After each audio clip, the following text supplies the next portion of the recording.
"It's only rock and roll, but I like it."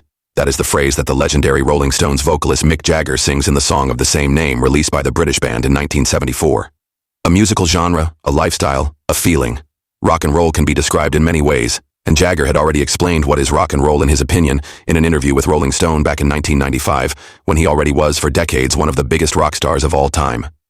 All those things: energy, anger, angst, enthusiasm, a certain spontaneity. It's very emotional. It's very traditional. It can't break too many rules. You have certain set rules, certain forms, which are traditionally folk-based, blues-based forms.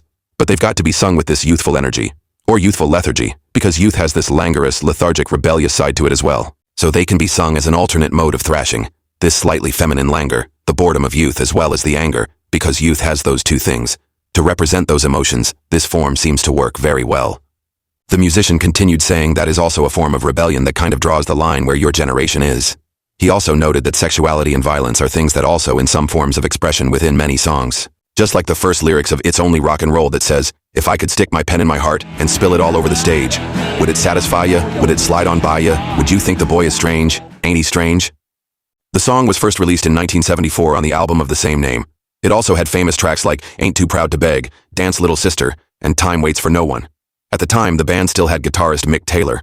With more than 60 years of career, the Rolling Stones were formed in 1962 and became one of the best-selling bands of all time, with more than 200 million records sold worldwide. With countless hits, the band plays sold-out stadiums for decades, and fans still want more every year in every part of the planet. They were inducted into the Rock and Roll Hall of Fame back in 1989 by The Who's Pete Townshend.